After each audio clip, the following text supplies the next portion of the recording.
This segment is brought to you courtesy of Caribbean American Weekly, a newspaper owned and operated by Caribbean Americans. Read the latest edition at www.cawnyc.com. That's www.cawnyc.com. To like us on Facebook, to advertise or to subscribe, visit us at www.cawnyc.com. That's www.cawnyc.com. To advertise with the Caribbean American Weekly publication for freelance assignments to distribute at your business place, visit us at www.cawnyc.com. That's www.cawnyc.com. Or to meet a marketing representative at our office, call 718-771-0988. That's 718-771-0988. Good day and a warm welcome to everyone. Today in studio with us, we have a very special guest, Mr. Andrew Clarke, who is the Executive Director of Braata Productions. How are you, Mr. Clarke? I am good, thank you. How are you doing? I'm well, thank you for asking. Lovely to have you with us. So can you tell us what inspired Braata Productions to pursue an off-Broadway debut, and how does this align with your overall mission? Oh, well, a number of things. This is our 15th anniversary as a performing arts organization. So we thought it would be a great way to celebrate that milestone. And also, our mission has always been to bring Caribbean culture to the mainstream, and nothing says mainstream, like off Broadway and Broadway. So this is an ambitious venture, to say the least. But we thought it would be very in keeping with our mission. I think it is very ambitious, and as a Broadway lover myself, I am very excited for this. I think it's a great medium to explore Jamaican culture with. So, Absolutely. Could you share more about the specific objectives you hope to achieve with the crowdfunding campaign? What our crowdfunding camp, art takes money. To make good art takes money and lots of it. And we are a nonprofit. As a Black and Brown organization, we're often under-resourced in comparison to our white counterparts and larger nonprofits. And so this is just a bid to get community to help us raise the necessary funds that will take us to this next step. So how does Braata Productions plan to blend traditional Caribbean elements with innovative storytelling techniques in your off-Broadway production?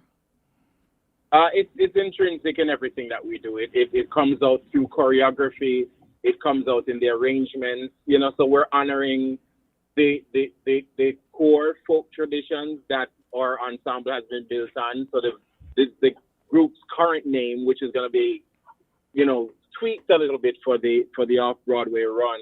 But we started as the Braata Folk Singers, and so all our songs were initially Jamaican folk, and then that broadened to Caribbean folk.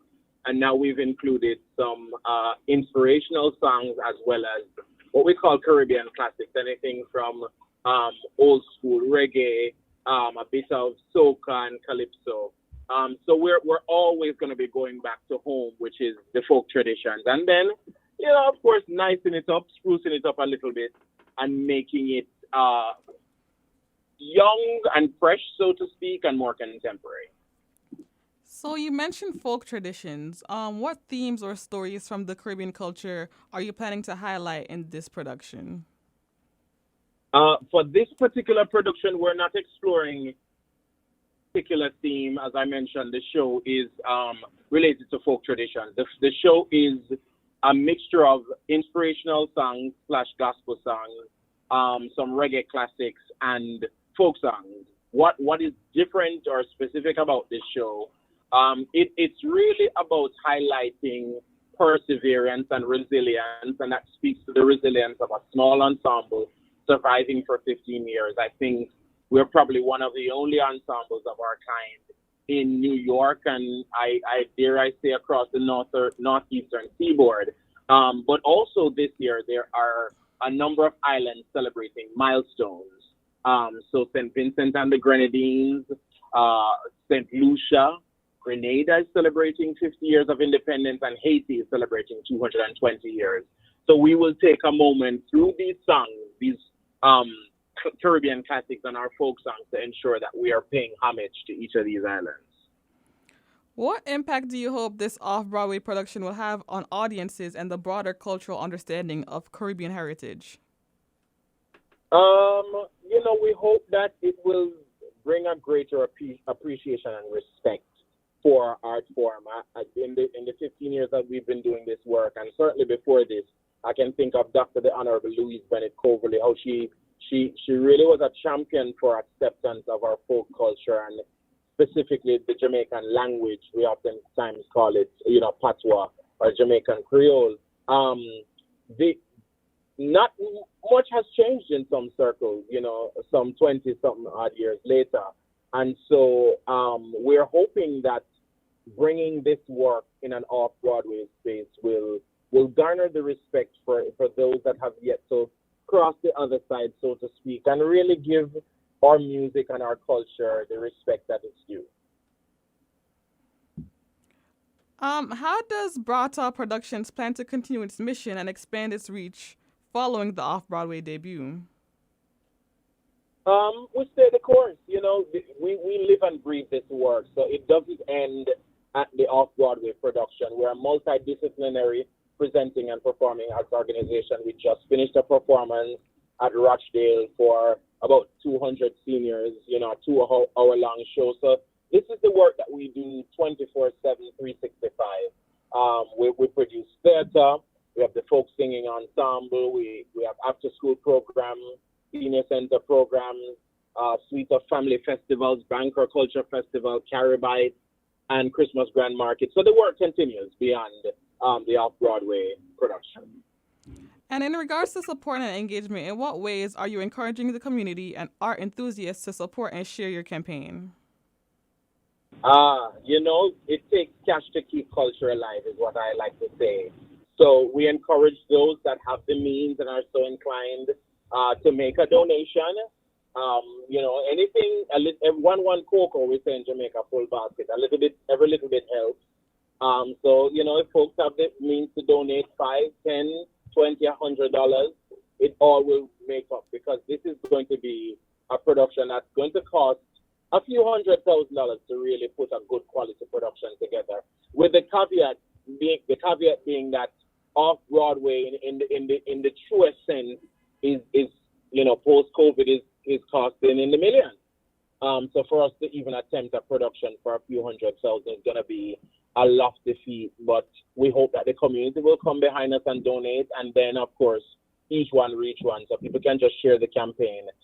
We have just a week left on that campaign. Obviously, we welcome donations beyond that right up until the show premieres in May. But for now, we're focused on harnessing as much support for the crowdfunding campaign on Seed and Spark. As my grandmother would say, every maker make a muckle. Yes. So, Yeah, man. when can people and where can people see Braata Productions off Broadway? All being equal, and we raise this this money, we hope the show will open on the 6th of May and play for a limited run of 2 weekends, a total of 14 shows. So we'll be playing from the 6th to the 19th of May, and this is going to be at 154th Christopher Street. The theater used to be called the New Ohio Theater. It's been renamed to 154th Street Theater. Well, I'd like to tell you that I think this is truly amazing work. I love, love, love that they're bringing, or you're bringing, Braata Productions and Caribbean Heritage to Broadway. And yeah, just thank you so much for that. So Andrew All right, Clarke. thank you very much. So Andrew Clarke, Executive Director of Braata Productions, thank you so much, and we hope to have you again soon. And we really do hope that Braata Productions takes off on Off Broadway. All right, thank you much. This segment was brought to you courtesy of Caribbean American Weekly, a newspaper owned and operated by Caribbean Americans. Read the latest edition at www.cawnyc.com. That's www.cawnyc.com. To like us on Facebook, to advertise, or to subscribe, visit us at www.cawnyc.com. That's www.cawnyc.com. To advertise with the Caribbean American Weekly publication for freelance assignments to distribute at your business place, visit us at www.cawnyc.com. That's www.cawnyc.com. Or to meet a marketing representative at our office, call 718-771-0988. That's 718-771-0988.